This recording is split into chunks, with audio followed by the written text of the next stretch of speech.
Hi friends, ഇന്നലെ നമ്മൾ കണ്ട എല്ലോറ ഗുഹയുടെ ഭൂഗർഭ അറയിലേക്ക് പോകുന്ന ചില വഴികളിൽ വെച്ചാണ് നിർത്തിയത്. അതിൻ്റെ ബാലൻസ് ആണെന്ന് പാർട്ട് 2 നമ്മൾ ഇന്ന് കാണുന്നത്. ഈ ഭൂഗർഭ അറയിലേക്ക് പോകുന്ന ഈ വഴി ഇവിടെ ചെന്ന് ബ്ലോക്ക് ചെയ്തിരിക്കുകയാണ്. ഇതിൻ്റെ ചില ഭാഗങ്ങളെല്ലാം അടിയിലേക്ക് നെറ്റ് ഇട്ട് ക്ലോസ് ചെയ്തിട്ടുമുണ്ട്. ഇത് ചില ഭാഗങ്ങളിലൂടെ ഇവിടെ പെയ്യുന്ന മഴവെള്ളമൊക്കെ പുറത്തേക്ക് പോകാനുള്ള രീതിയിലും ഇത് സെറ്റ് ചെയ്തിട്ടുണ്ട്. പല ഗുഹകളിൽ നിന്നും ഭൂമിക്കടിയിലേക്ക് തുരങ്കങ്ങളും നിർമ്മിച്ചിട്ടുണ്ട്. അവിടേക്ക് സന്ദർശകർക്ക് അനുമതിയില്ല അതിൻ്റെ താഴേക്ക് പോകാൻ. എല്ലോറയുടെ അടിയിൽ ഒരു ഭൂഗർഭ നഗരം ഉണ്ടായിരുന്നിരിക്കാം എന്നാണ് അനുമാനിക്കുന്നത്. ചില ഗുഹകൾ വളരെ മനോഹരമായതും ഗവേഷകരെ തന്നെ അത്ഭുതപ്പെടുത്തുന്നതുമാണ്. ഇതിലുള്ള പല നിർമ്മിതികളും ഇതെല്ലാം തന്നെ അന്നത്തെ സന്യാസിമാർക്ക് താമസിക്കാനുള്ള ഓരോ റൂമുകൾ, വളരെ ചെറിയ റൂമുകളെല്ലാം തന്നെ ഉണ്ടാക്കിയിരിക്കുന്ന എല്ലോറ കേവ്സിലെ നമ്മൾ 16-ാം നമ്പർ ഗുഹ കണ്ട, അതായത് കൈലാസ ക്ഷേത്രം കണ്ട്, ഇതിൽ കുറേ വേറെയും ഗുഹാക്ഷേത്രങ്ങളുണ്ട്. അതിൻ്റെ സൈഡിൽ കൂടെയുള്ള ഈ മലയിലെ ഈ സൈഡിൽ കൂടെ ഇതിന് മുകളിലേക്ക് കയറിയാൽ നമുക്ക് നേരത്തെ കണ്ട കൈലാസ ക്ഷേത്രത്തിൻ്റെ മുകളിൽ നിന്നുള്ള ദൃശ്യങ്ങൾ കാണാൻ സാധിക്കും. ഇവിടുത്തെ ചില ഗുഹകളെല്ലാം കൊട്ടാര സമാനമായ ഗുഹകളുണ്ട്. ഇവിടെ നമ്പർ 10 കേവ്സ്, 11-ാം നമ്പർ കേവ്സ് ഒരു വിദ്യാലയമായിരുന്നു, ബുദ്ധമത വിദ്യാലയം. 12ഉം അത് തന്നെ ആണ്, ഒരു ഹോസ്റ്റൽ മോഡലാണ്. ഇന്നത്തെ വിദ്യാലയങ്ങളുടെ മാതൃകയിലാണ് ഉണ്ടാക്കിയിരിക്കുന്നത് തന്നെ. അങ്ങനെ നമ്മൾ ഈ വലിയ പാറക്കെട്ടിൻ്റെ മുകളിലേക്ക് കയറി ആ മുകളിൽ നിന്ന് പുറത്തേക്ക് നോക്കുമ്പോൾ ഉദ്യാനമൊക്കെ നമുക്ക് വ്യക്തമായി കാണാം. ഇവിടെ നിറയെ മരങ്ങളൊക്കെ ഉള്ള ഒരു പ്രദേശമാണ് ഇവിടെ. അപ്പോൾ ഇതിൻ്റെ മുകളിലേക്കെല്ലാം സന്ദർശകർക്ക് കയറി ഇതിൻ്റെ മുകളിൽ നിന്നുള്ള ദൃശ്യം കാണാനുള്ള സൗകര്യവും ഇവിടെ ഒരുക്കിയിട്ടുണ്ട്. വലിയ ഒരു പാറയെ കൃത്യമായി വെട്ടിമുറിച്ചാണ് ഇതൊക്കെ പണിതിരിക്കുന്നത്. ഇതാണ് ഇതിൻ്റെ മുകളിൽ നിന്നുള്ള ദൃശ്യങ്ങൾ.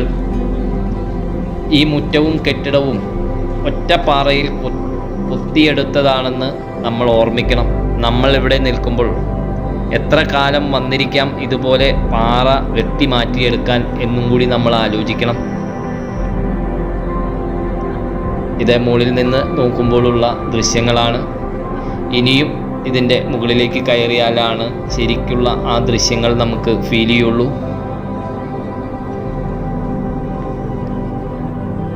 വെറുതെ കല്ലുവെട്ടി ഗുഹ ഉണ്ടാക്കിയിരിക്കുകയല്ല. ആധുനിക കാലത്തെ നിർമ്മിതികളെ പോലെ ചിട്ടയായ കണക്കും പ്ലാനുകളും ഉണ്ടായിരുന്നു എന്നും ഇത് കാണുമ്പോൾ നമുക്ക് മനസ്സിലാക്കാം. ഈ പാറയെ മുകളിൽ നിന്ന് കാർവ് ചെയ്ത് താഴത്തേക്ക് ഇറങ്ങിയിരിക്കുന്നു. ഇവിടുത്തെ ഏറ്റവും പ്രധാന നിർമ്മിതിയാണ് ഈ കൈലാസ ക്ഷേത്രം. അതിൻ്റെ മുകളിൽ നിന്നുള്ള കാഴ്ചയാണിത്. ഇവിടെയും ഒരു ഹെലിപ്പാഡ് പോലെയുള്ള ഒരു സംവിധാനം, റൗണ്ട്, അതിൽ 4 ആനകൾ എല്ലാം കൊത്തിവെച്ചിട്ടുണ്ട്. വളരെ അത്ഭുതം തന്നെയാണ് ഇങ്ങനെയുള്ള നിർമ്മിതി.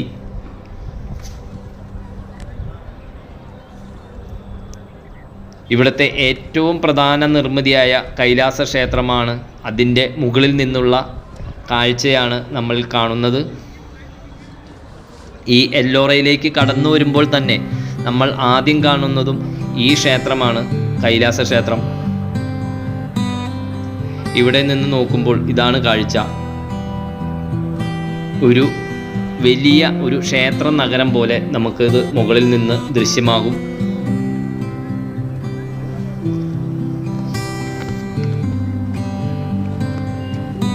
ഇവിടെ ടൂറിസ്റ്റുകളെല്ലാം ഇതിൻ്റെ മുകളിൽ നിന്ന് കാണുന്നതിനും ഫോട്ടോ എടുക്കുന്നതിനൊക്കെ ധാരാളം ഇവിടുത്തെ ആർക്കിയോളജി ഡിപ്പാർട്ട്മെൻറ്റ് ഇതിനുള്ള സൗകര്യം ചെയ്തു കൊടുത്തിട്ടുണ്ട് സഞ്ചാരികൾക്ക്. അങ്ങനെ അതിൻ്റെ മുകളിൽ നിന്ന് വീണ്ടും താഴേക്ക് ഇറങ്ങാവാണ്. ഈ ദൃശ്യങ്ങളെല്ലാം പകർത്തിക്കൊണ്ട് ഇങ്ങനെ താഴേക്ക് ഇറങ്ങുകയാണ്. ഇവിടെ നിന്ന് നോക്കുമ്പോഴാണ് അതിൻ്റെ ആ മുകളിൽ നിന്ന് കട്ട് ചെയ്ത ആ രീതി നമുക്ക് മനസ്സിലാക്കാൻ സാധിക്കും.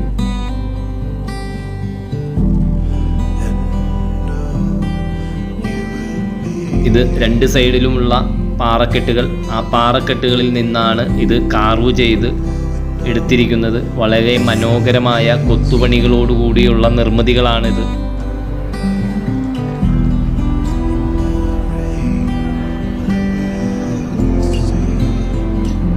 ഉദ്യാനവും പരിസരവും തന്നെ എല്ലാം തന്നെ നല്ല പച്ചപ്പോടുകൂടി നിൽക്കുന്നതും ഒരു ഭംഗിയാണ്.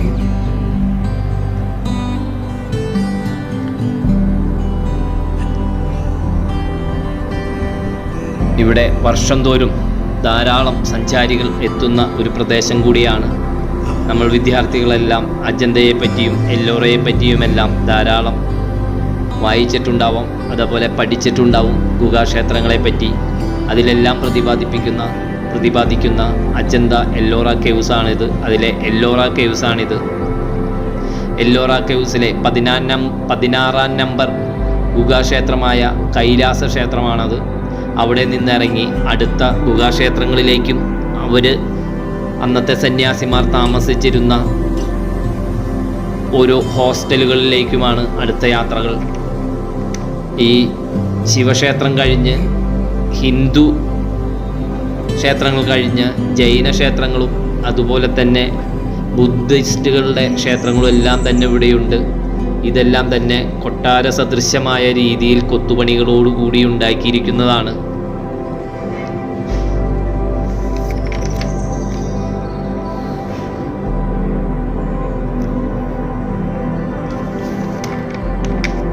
ഇതിലും ടൂറിസ്റ്റുകളെല്ലാം വരുന്നുണ്ട്. ചില ഭാഗങ്ങളെല്ലാം ഇതിൽ തകർക്കപ്പെട്ടിട്ടുണ്ട്, തകർന്നു പോയിട്ടുണ്ട്. ഈ അരികെല്ലാം തന്നെ ശ്രദ്ധിച്ചാൽ വളരെ ചെറിയ ചെറിയ കൊത്തുപണികളോടുകൂടിയാണ് ഉണ്ടാക്കിയിരിക്കുന്നത്. ഇതെല്ലാം അന്നത്തെ സന്യാസിമാർക്ക് താമസിക്കുന്നതായിരിക്കാം. ഇത് നെറ്റിട്ട് വെച്ചേക്കുന്ന ഈ പ്രദേശമാണ് ഭൂഗർഭ അറയിലേക്ക് പോകുന്ന ചില പ്രദേശങ്ങൾ. മഹാരാഷ്ട്രയിലെ ഔറംഗാബാദിന് സമീപമുള്ള എല്ലോറ കേവ്സാണ് ആ പുരാതന നിർമ്മിതി. ഇതെല്ലാം കണ്ട് ഇവിടെ ഇതുപോലെ ധാരാളം ഗുഹകളുണ്ട്. ഈ കാണുന്ന ഈ മലഞ്ചെരുവുകളിലെല്ലാം തന്നെ ഇതുപോലെ 100ഓളം ഗുഹാക്ഷേത്രങ്ങളുണ്ട്. അതിൽ 20 എണ്ണം മാത്രമേ സഞ്ചാരികൾക്ക് പ്രവേശനമുള്ളൂ. ബാക്കിയെല്ലാം തന്നെ തകർന്നു കിടക്കുന്ന പ്രദേശങ്ങളാണ്. ചിലതിലെല്ലാം അങ്ങോട്ടേക്ക് കടക്കാൻ പറ്റാത്ത രീതിയിൽ തകർന്നിരിക്കുകയാണ്. ഇതെല്ലാം ഇവിടുത്തെ അന്നത്തെ ബുദ്ധമതത്തിൻ്റെയും ജൈനമതത്തിൻ്റെയും സന്യാസിമാർക്ക് താമസിക്കുന്ന ഹോസ്റ്റലുകളും അതുപോലെ തന്നെ വിദ്യാർത്ഥികളെ പഠിപ്പിക്കുന്ന സ്കൂളുകളും എല്ലാം അടങ്ങിയിരിക്കുന്ന പ്രദേശങ്ങളാണ്.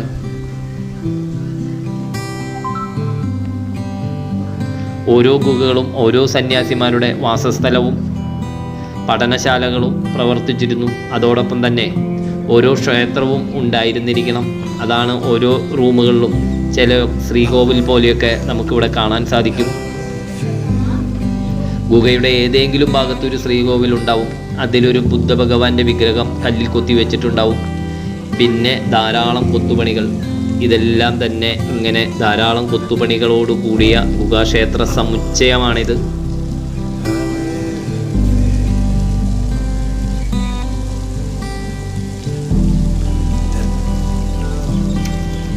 ഇവിടങ്ങളിലെല്ലാം തന്നെ ഈ വിദ്യാർത്ഥികളെ ഈ പ്രദേശത്തുള്ള സ്കൂളുകളിൽ നിന്ന് വിദ്യാർത്ഥി പഠനത്തിന് വേണ്ടി ഇവിടെ എത്താറുണ്ട്. പഠനയാത്രകൾ. ഇത് ആ മലമുകളിൽ നിന്ന് താഴേക്ക് വെള്ളം വീഴുന്ന ഭാഗമാണ്. അത് കണ്ടത് നേരത്തെ. ഇതെല്ലാം ചില ഭാഗങ്ങളിലെല്ലാം തന്നെ ഗേറ്റൊക്കെ വെച്ച് പൂട്ടി സഞ്ചാരികളെ അധികം തിരക്ക് വരുമ്പോൾ നിയന്ത്രിച്ച് ഇതിൻ്റെ മുകളിലേക്ക് കയറ്റുന്ന ചില ഭാഗങ്ങളും കൂടിയുണ്ട്. ഇവിടെ സെക്യൂരിറ്റി എല്ലാം തന്നെ. അങ്ങനെ ഞാൻ ഈ കല്ലിൽ കൊത്തിയുണ്ടാക്കിയ പടവുകൾ താണ്ടി കേവ് 6 നമ്പർ കേവിൻ്റെയിലേക്കാണ് എത്തിയിരിക്കുന്നത്. അവിടെയും ഇതുപോലെ തന്നെയുള്ള നിർമ്മിതികൾ തന്നെയാണ്. ഒരുവിധം നിർമ്മിതികൾ എല്ലാം തന്നെ വീണ്ടും വീണ്ടും നമുക്ക് കണ്ടതുപോലെ തന്നെ തോന്നിക്കാവുന്ന ഒത്തിരി ഭാഗങ്ങൾ തന്നെയുണ്ട്. ഇതെല്ലാം തന്നെ പണ്ട് 20 കൊല്ലം മുമ്പ് ഞാനിവിടെ എത്തിയിരുന്നപ്പോൾ ഇങ്ങനെ നെറ്റൊന്നും ഇട്ട് തിരിച്ചിട്ടുണ്ടായിരുന്നില്ല. ഇത് വലിയ ഒരു ഓഡിറ്റോറിയം പോലെ അന്നത്തെ കാലത്തെ ഈ വിദ്യാർത്ഥികൾക്കോ അല്ലെങ്കിൽ സന്യാസികൾക്കോ ഒക്കെ കൂടിയിരുന്ന് സംസാരിക്കുന്നതിനും മറ്റുമുണ്ടാക്കിയ അല്ലെങ്കിൽ ഒത്തുകൂടുന്നതിനു വേണ്ടി ഉണ്ടാക്കിയ വലിയ ഒരു ഓഡിറ്റോറിയം കണക്കെയുള്ള ഒരു നിർമ്മിതിയാണത്.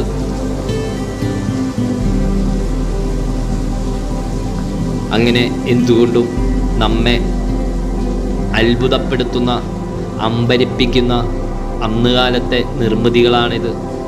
ഇന്ത്യൻ വാസ്തുശില്പികളുടെ മനോഹരമായ കല്ലിൽ തീർത്ത ഈ കാവ്യം എന്ന് തന്നെ പറയാം. കല്ലിൽ തീർത്ത ഈ ഉളിയും ചിറ്റുയും കൊണ്ട് കല്ലിൽ തീർത്ത ഈ മഹാകാവ്യം, ഇത് ഏതായാലും വന്ന് കാണണം.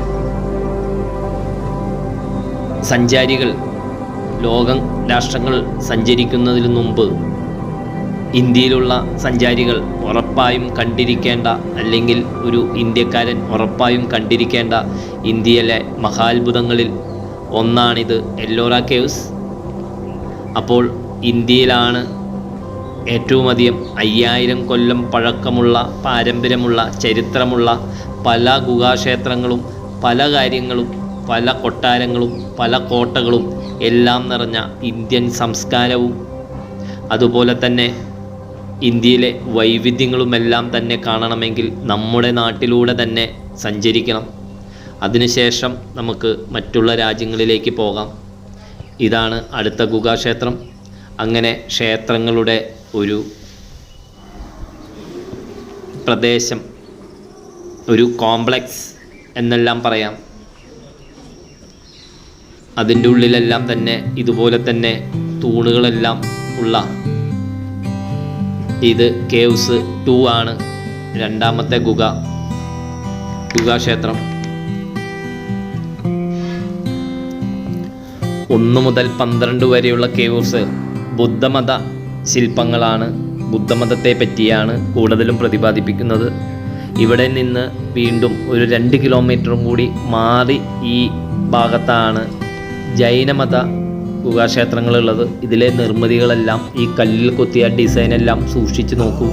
എന്തു ഭംഗിയിൽ, എത്ര നൂറ്റാണ്ട് മുമ്പ് പണിത ഈ ക്ഷേത്രം. അങ്ങനെ ഈ ക്ഷേത്രത്തിലെ കാഴ്ചകളും കണ്ട് ഇനി ഇവിടെ നിന്ന് അജന്തയിലേക്കാണ് പോകേണ്ടത്. അടുത്ത വീഡിയോ അജന്ത വിശേഷങ്ങളുമായി.